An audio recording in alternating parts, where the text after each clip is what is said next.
Welcome everybody to the first episode of the third season of Wine, Hops, and Road Stops, shot here on location. At the beer stop at West Hazelton, I am with my friend Alan. Alan, how's it going today? Going fantastic. Spring is close. Spring is close. You know what that means? That means it's almost time for St. Patrick's Day. That's why I'm wearing this silly hat. I got my Pints Templar shirt on. A little shout out to the Pints Templar group on Facebook. So this episode is going to be all about St. Patrick's Day and Irish-style beers, correct? Yes. Yep, not just Guinness. There's a whole bunch of different styles out there, and there's always one for your flavor. If you like what you see here, contact us on Facebook, like many have done. Facebook.com/Wine, Hops, and Road Stops.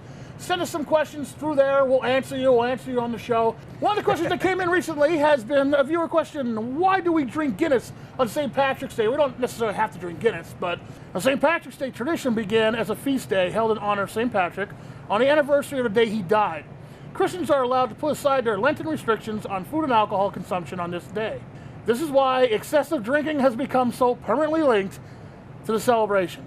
That's also kind of strange too, because St. Patrick was actually born in England. Then he was captured by Irish pirates and kept captive there for 8 to 10 years, and then left, escaped, started the church, and then he started 20 monasteries back in England again, or back in Ireland. So he's not even Irish. It's still an excuse to party and wear green and have a good time, right? Absolutely. Going back to another show we did last season, you were talking about when you go to Ireland and get a Guinness, you know, they could actually put candles in it and stuff? Yeah, it's a much different beer. As a matter of fact, the Guinness Extra Stout, which we'll be drinking a little later, is the only Guinness that is actually still brewed in Ireland. All the other ones are brewed in Canada, so that way they don't have to ship it overseas, and it's a little bit cheaper for them to do so. And they still call it an import. They still call it an import, absolutely, yes. So, but yeah, the Guinness over there out of the kegs, it's not an air system, it's a draw system. So it's literally drawing it right out, and when it comes out, the head is so thick you can actually put birthday candles in them, and it's a spectacular beer. Now, if you're going out to drink Guinness on St. Patrick's Day, you could also try a blend. You know, the most famous blend, of course, is the Black and Tan. Yep. Which is Bass and Guinness? Yeah, I believe so, yes. Okay. Well, here's some other blends that we came up with that we found that you may want to try. A Guinness and Blue Moon. It's called a Black and Blue. A Guinness and Newcastle Brown Ale. Now, I'd like to try this one. This sounds interesting. That's called a Black Castle. Guinness Strongbow Cider, the Black Velvet. And a Guinness and Rogue's Dead Guy Ale is the Black Death. That sounds good because, you know, Rogue's Dead Guy Ale is it's a pretty strong beer. It is. Now, I have to admit, it's not my favorite thing to drink as far as like the run-of-the-mill stouts. I like Murphy's better, actually. Murphy's Stout is a little bit more creamy. That's no doubt why. about that, yes. Not that I don't like it, it's just I prefer Murphy's, and I know my Irish friends yell at me about it, but whatever, you know. I'm not going to Ireland anytime soon. So. Well, you'll be fine then. Now, let's talk about St. Patrick's Day parades. There's parades going on all over the country, especially here in northeastern Pennsylvania. You got the Scranton one, you got the Wilkes-Barre one, you got Pittston, you got a whole bunch of St. Patrick's Day parades. So when you go out, here's some tips to survive St. Patrick's Day parade. Number one, evaluate your drinking ability. Be honest with yourself. Please don't go overboard. If you are a lightweight, don't drink like you're the gold medal winner in the Ironman Booze-a-thon. Know your limits, and please stick with them. Number two, eat. Do not begin your day on an empty stomach. This isn't a day for watching your weight. Start the day with fatty foods, dense carbs. Eat a good breakfast, nice, greasy breakfast, filled with all kind of good stuff, bacon, ham. Fill your stomach up because you're going to be putting booze on top of that later. Number three, of course, is stay hydrated. Drink a lot of water. Make sure you swap out your green beer for some water every couple hours. This is something I have to add. Don't be that guy. That's all I got to say about that. Don't do stupid things to get yourself arrested. Don't be that guy, please. You'll embarrass us. I always like how we talk about St. Patty's Day as surviving it. Not go out, have fun. It's more or less, you know, make sure you're alive the next day. Please, please. Enjoy, drink responsibly. So when we come back, we're going to dive right into these Irish styles that you can enjoy on St. Patrick's Day or any day of the year, really. But we're going to get really down and dirty with the Irish style, so don't go away. There's more wine, hops, and road stops coming up right after these messages. Don't go away.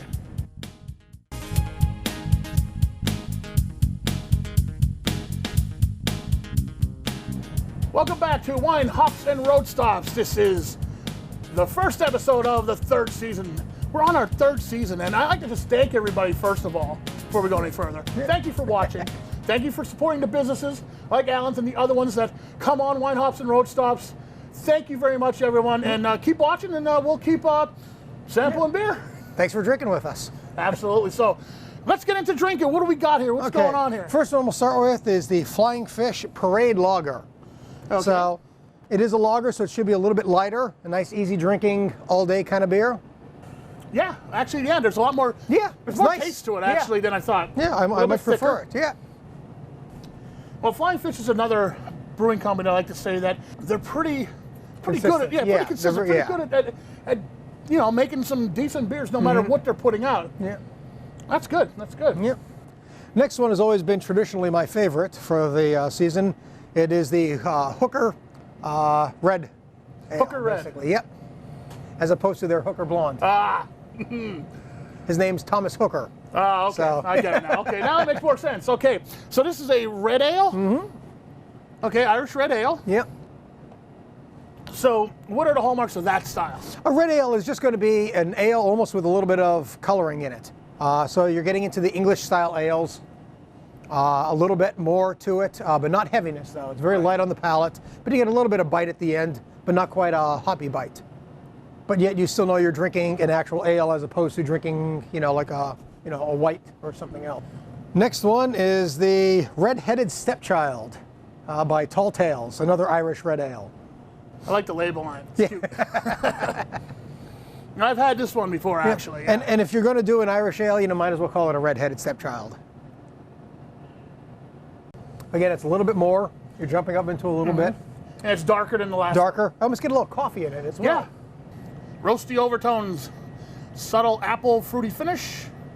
Well, I guess the roast is kind of being you end up getting the coffee. Yeah, that's what I'm thinking. The roast, the roasty overtones, and a 6.2 alcohol by volume. Okay. Yep. It's a little heavier of a beer, so it's a little able to handle the extra alcohol. Okay, what we got here? Then next we have the Harpoon Craig. Close enough. All right, we're going to go with that. Yeah, because it's written in like Gaelic lettering and stuff, so this is a who knows how to pronounce it. This is a red IPA, so this should be up your alley. Has a nice hoppy nose to it. Oh yeah, there's a lot of nose to this one. If you like IPAs and you want to drink an Irish IPA, this is the one for you. Ooh, that has a nice hop character to it. Yeah. This is really good. Yeah. I'm liking this one a lot. Yep. This is hitting the IPA buttons on me. All right, then we'll go with Moreland's Kilt Lifter. It's a Scottish ale. I should have worn my kilt today. I have one. I should have worn it. But I figured it'd be a little too cold in here. Yeah, that's a little scary. Although luckily, we're mostly covered, so you'd be okay with it. It'd be a waste. This is a Scotch ale. And again, it's actually trying to get the flavors of Scotch into a beer. And there it is. And you can definitely taste it. It hits you on the back end. Yep. There's a lot of Scotch flavor in the finish here. Yep. 8%. That's where it is. I was going to say it has to be above 6 or 7. Yes. Yeah. Yeah. This is definitely not a parade day beer. No, unless you want to be done with your parade in like a half hour. Yeah, this is good though. This is that's nice. Little something different. Yeah. And then the Wexford Irish Cream Ale. This is very light on the scale. Oh yeah, this is compared to the last couple beers we had. This one's like going backwards. This is very light. I can barely taste it because of the other beers I had. Yeah. This is exactly what a cream ale should be. That's how I'm going to say. That's how I'll label this. Exactly like a cream ale should be. And by your 4th or 5th sip, you kind of get the IPA out of your mouth, and then you can really taste this one. Nice light taste to it, and again, that's what a cream ale is supposed to be. So. And it's also one of those draft in a cans. So when you open it up, there's a little nitrogen tablet inside of it that will open up, and the gases will be mixed into your beer. So you get a nice foamy head on it. Yes, but if you're drinking it and you're not sure what it is, there's nothing wrong with your beer. And last but not least, of course, the Guinness Extra Stout. Now, there's a difference between Extra Stout and the draft. Yes, their draft is another. Most of the time, it does come with a nitrogen tablet as well. It's a little bit lighter than their Extra Stout. Now, this one is made in Ireland. Correct. This is their only Guinness product from America that is made in Ireland. and it drinks like a true stout. Yes. But not so heavy, like a lot of like our Russian Imperial stouts and things of that nature. It's probably not even above 5.6% alcohol only. Right. So Stout, just because it's a stout, it's a thicker beer, doesn't really mean it has to be high in alcohol. No, no, and again, this beer you could definitely even drink on an all-day basis if it's a little chilly on the day. And I'm a stout guy. That's what I'll be drinking on St. Paddy's Day, I'm sure. Yeah, have yourself a Guinness. Yeah. There you go. There's our beers for this week. When we come back, our road stop is up north to Wilkes-Barre Township to go see our friends at Krugers, Georgetown Deli and Beer. Don't go away. We'll be right back with more White Hops and Road Stops. Right now, I'm at Krugers, Georgetown Deli and Beer. I'm with Kevin. Kevin, first of all, I want to welcome Krugers, Georgetown Deli and Beer to being one of our major sponsors here on Wine, Hops, and Road Stops. Thanks for coming back on, and thanks for very much. supporting the show. We're so happy to be on today. Thank you. And I want to say again, welcome back. Welcome back. Yeah, you got a lot of new stuff here. So much new. We're sitting at the new bar. Right, brand new bar. Just a couple of weeks ago, we put the bar in. We made some room. We're going to add some new taps. We got about 3, 4, 5 new taps that we're going to be adding to our system. The bar's taken off. Everything is just going so well for us right here. There's always something new going on at Krugers Georgetown Deli. And right now we're talking about St. Patrick's Day. St. Patrick's Day parades are going on all around the area. Well, St. Patrick's Day is my favorite time of year. I understand and why. what says St. Patrick's Day more than a nitrogen beer? And of course, the first thing that everybody thinks about is Guinness. True. Right? Guinness is the classic nitro beer, the classic Irish stout. But let's look at some Guinness alternatives. There's more in the world than just Guinness. Now, Guinness is a good beer. Guinness is fantastic, my first love. But I have to say, and like I said it earlier in the show, this second beer here, Murphy's, I like this better than Guinness. I'm sorry. I don't punch me. That's my thing. I agree with you 100% too. I think Murphy's has got everything Guinness has and more. Well, let's start first with this one. This is another old favorite of mine.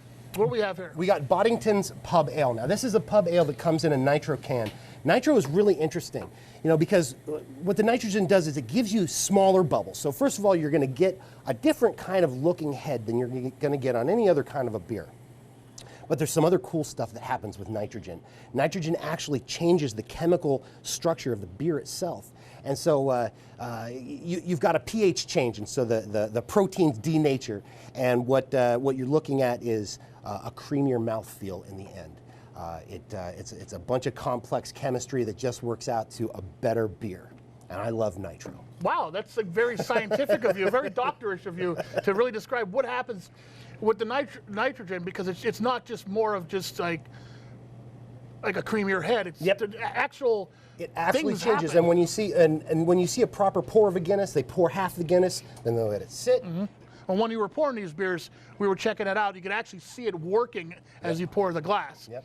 So, what do we got here? So this is Boddington's Pub Ale. It's a classic British pub ale. This is a Guinness alternative because it's a nitro. It's nice and creamy and smooth. Yeah, it's nice. It's light. It's light and roasty, malty.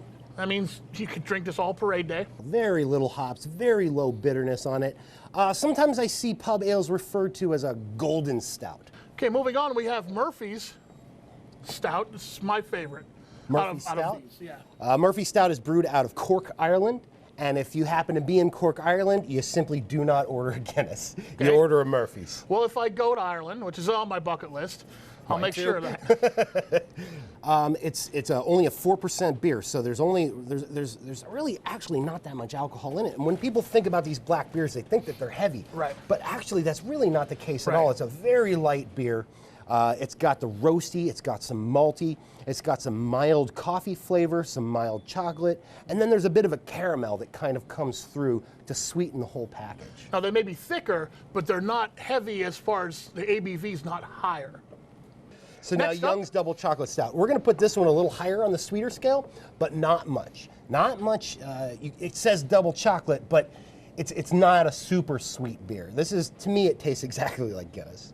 You get that chocolate note to it, the little chocolate tones, but not overbearing, despite the name. Despite the name, right. This isn't one of those beers that's had cocoa nibs added to it. So the chocolate presence really just comes from the chocolate malt. So this next one is from Flying Fish Brewing Company. It's called IPC Stout. IPC stands for Irish potato candy. Now, Irish potato candy has, long been a staple in my family. I had Irish potato candy when I was a kid. But I think that maybe some people haven't had Irish potato candy, as strange as that sounds. I've never had Irish potato candy, but then again, I grew up in an Italian household, so I can understand why we wouldn't have that. I'll ask my wife about it tonight, though. So what I did was we made up some Irish potato candy. All right, you made that for us, huh? We made this just for you. Well, who made that, though? So this was made by the owner's son, Cameron. He is absolutely a fanatic with cooking. He loves to cook. Good job, Cam. So these are Irish potato candies. Now, this candy itself is mostly sugar. In addition to the sugar, you've got some coconut and some cinnamon to it. Okay. Too. So these are very sweet. I'll try one. They're very sweet. They're a little they're a little brittle. Whole thing. That's pretty sweet. Whoa. You could eat one. Yeah, one is about right. Let's wash it down with some beer. That has a good taste to it. Right in the nose, you get the cinnamon. You get the cinnamon and the roast right up front. Notes of chocolate a little bit, but the cinnamon and the coconut definitely come through in this. I really like this. This has a really nice nose on it. Really nice flavor too. It reminds me of being a kid. Well, you're not drinking beer when you're a kid. No, not drinking beer when I was a kid. It's the candy that's doing it. But yeah, this tastes like that. They really, they got it. They got it. This is Irish potato candy beer, absolutely. A little bit sweeter, definitely more ingredients, definitely more sugar. Plus, let's not forget, we're looking at an imperial stout right here. Yeah, it's 10.3. So again, if you want your parade day to go from like 9 in the morning to 9:15, there's your beer. Finally, we're looking at Innocent Gun barrel-aged Irish Stout. This is a whiskey barrel Irish Stout. I've personally never had this one, but Innocent Gun is a classic Irish brewery and a classic Irish Stout. Let's give this one a try. The barrel age is going to add something to it every time you throw it in a barrel. You got the tannic acids, the tannins. You're going to give you a little bit of that dry feeling in your mouth. It makes you want to take another drink. Now this guy's not that big though. It's 6.1. Only 6.1. It's because usually with these barrel aged beers, they tend to be a lot higher. Usually they leave a little whiskey in that barrel before they put the beer in it. Next up, what's the next up to talk about? Well, next to talk about, let's eat some food. I like that idea. And now we have something brand new here at Krugers Georgetown Deli and Beer. We have the Flights and Bites. What is this in front of us? We're very proud of this one. Now what you do is you order a flight of beer and you get a flight of chicken bites. We've got about 25 different sauces, some of them house-made, all of them amazing. And you're gonna pair your beers with it. On our menu for it, we got some pairing suggestions. And today let's see what we've got. I like this part of the show. So the first one we got right now, we've got our mango habanero sauce. Okay. A little bit spicy, and we're going to pair that with a single IPA. So let's try this with a New England style. This is Susquehanna Brewing. It's their New England style IPA. This is the Series 2. Well, first off, the sauce is fantastic. A little bit of heat, but not too much. It's good. Yeah. A little bit of heat, just right. Just enough to wash a beer down with. So the New England style, we got the hazy, we got a little bit of the juicy. They got a bit of some tropical hops going on with it. Well, that fits perfectly. Absolutely. Perfect with that. Accents the heat. There's not a lot of heat there. Just enough, though, to you can feel it. A little bite in the back of the throat. It's good. It's not going to kill you. So next, we're looking at our Kickin' Bourbon. So this is a standard barbecue sauce, like a spicy barbecue sauce with a bourbon kick. Okay. And on that one, we're going to try the Revelation Pale Ale from Turkey Hill Brewing out of Bloomsburg. So Revelation Pale Ale, it's a little bit of a malty kind of a pale ale. You got a little bit of a sweetness to it, and then with the Kickin' Bourbon sauce, it's going to pair very well. A little bit tiny more malty than a standard pale ale. Beautiful. Next, we've got our house-made spicy Thai peanut. This is another Cameron special. So with your spicy Thai peanut, we're going to go with Tears of Green by Captain Lawrence. Tears of Green is a very full-flavored IPA. One of the best IPAs I've ever had. One of the best IPAs we've ever had. It scores a 4.14 out of 5 on Beer Advocate. It is truly an exceptional beer. You get the hops in the nose right away. It's unfiltered. The alcohol's not too high, though. It's only 7.5% beer. I love unfiltered. Yeah. It's just, why would you take out some of the best parts of the beer? So next we've got, and we're proud of this one, just for the Irish season, we've got our Guinness Barbecue. And bacon. And bacon. Guinness Barbecue with crushed bacon. Oh, you can't go wrong with bacon right now. I mean, come on. And we're going to pair this with... We're going to pair this with one of the best coffee stouts that you can possibly get. Weyerbacher's Sunday Morning Stout, local Pennsylvania beer, one of the most highly rated coffee stouts you can have. Smell it. It's beautiful. It is beautiful. Yeah. Weyerbacher, they can do no wrong with me. Everything I've had from them has been always top notch. Yeah, they have one policy: go big or go home. Definitely thicker on the mouth feel. Yeah. Oh, that's good. Very good. And this whole thing would run you how much? About $15. $15? $15. 4 beers. Can't go About wrong. a half pound of chicken. Oh, very good. All the sauces were excellent. Big meaty. You have to say that. I saw in the notes you have to say big and meaty. Big and meaty chicken. That's it from Krugers Georgetown Deli and Beer. Kevin, thank you for hanging out with me, trying all these beers on St. Patrick's Day. And of course, thank you again for being a major sponsor of Wine, Hops, and Road Stops.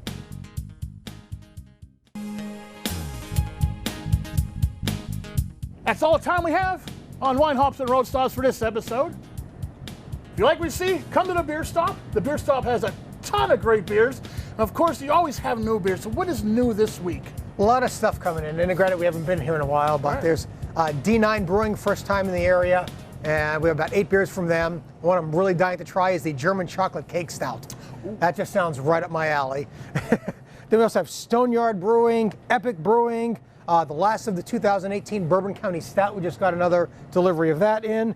And then along with that also, I brought in some of my personal aged Old Rasputin. It's 2 to 3 years old now. And so that'll be up for sale, which is just a great whiskey barrel beer, aged perfect timing. Remember, life is too short to have bad beer, so drink good beer, get it from the Beer Stop. We'll see you next time on Wine, Hops, and Road Stops.